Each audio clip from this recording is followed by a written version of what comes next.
Greg's objectives today are to remind us of the value in the Competent Leadership Program, which I spoke about just before the break, and to leave the guests with a view beyond just coming here to make speeches.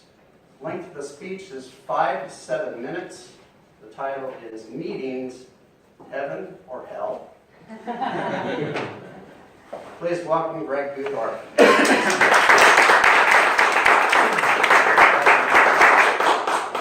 Thank you for that warm welcome, Kevin. Let me ask you a question.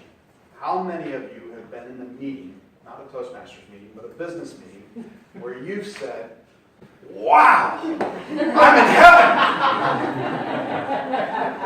heaven"? Or did you perhaps, and be honest, say, "This meeting is hell. I've got so many other things I could be doing"?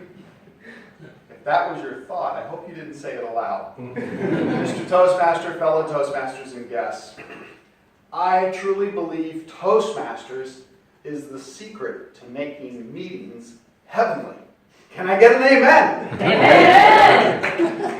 Now, some of you who have been in Toastmasters already are saying, well, of course, if every speaker in our business meeting was a polished, practiced, competent communicator, everything would be fine. Doesn't work that way. I'm not even talking about the speaking part of business meetings.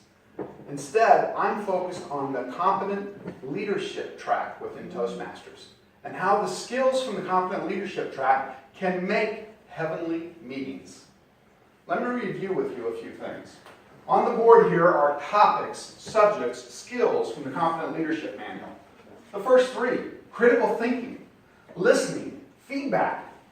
Skeptics may be saying, well, yeah, there's no critical thinking going on in any of our business meetings.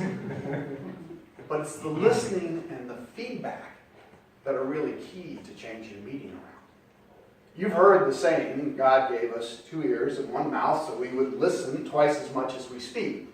I don't know if God had that in mind at creation. I don't know if he's ever been in a bad business meeting. But listening is really a key to improving those business meetings.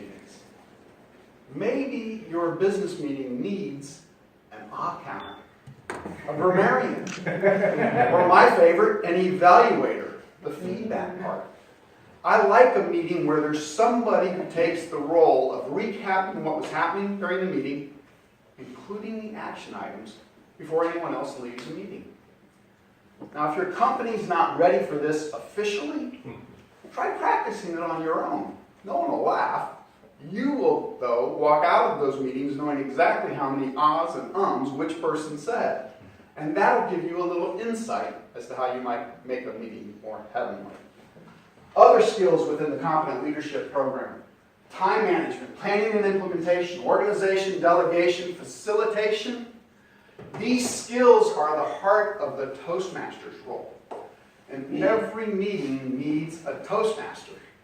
We have Kevin serving for a Toastmaster today. I'll argue that your business meetings need a Toastmaster, even if in an unofficial capacity. Now, the definition of a Toastmaster, or the role of a Toastmaster, from our What to Do When, your Toastmaster manual, is to ensure a well-run meeting. I like that it used the word of the day: act as a congenial host and smooth the transition between meeting participants. This is the role of a Toastmaster. When I was growing up, for me, the consummate Toastmaster was Johnny Carson of The Tonight Show. If you don't recognize Johnny's name, you may actually be a lot older than you look.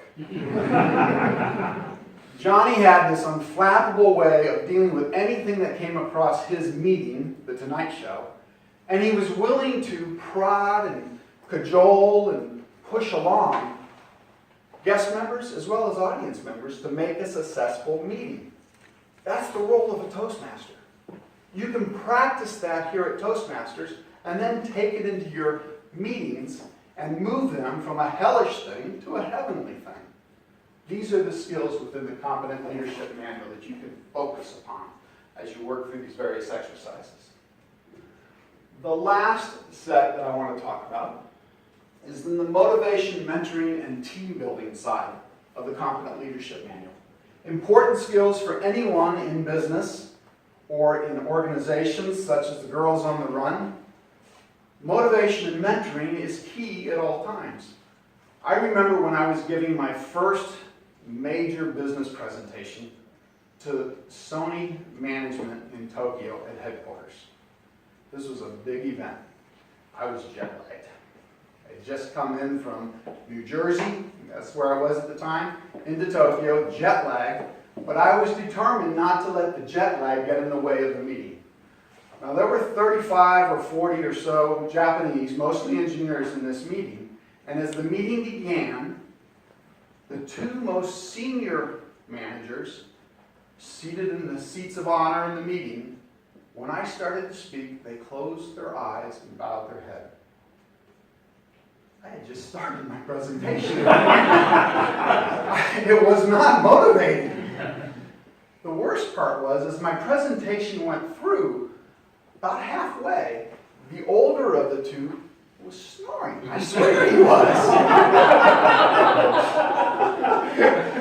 Not motivated. That evening at dinner, I waited until we'd had a beer, because in Japan the deal is if each party has had at least one sip of beer, you can say anything to anyone, and they assume that it was the alcohol talking, so you're safe. So we had that first beer. I turned to my Japanese management mentor and I said, "What's the deal with the two big kahunas falling asleep during my presentation?" He said, Greg-san, Japanese tradition. By closing their eyes, they're showing you that they're listening to your every word.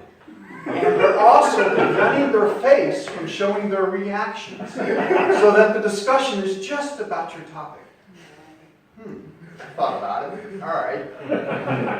After my second beer, I turned back to my mentor and I said, "I kind of get it. That's supposed to be Japanese motivation when that happens.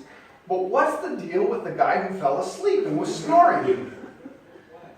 My mentor took his beer, long sip, set it down. Greg-san, sometimes meetings are just hell. So there you have it. It won't work in all meetings, and it won't work in all locales. But the skills from your competent leadership program within Toastmaster really will work to move hellish meetings into heavenly meetings. I hope someday you are in a meeting and you will find yourself saying, "Wow, I'm in heaven. Thanks, Toastmasters."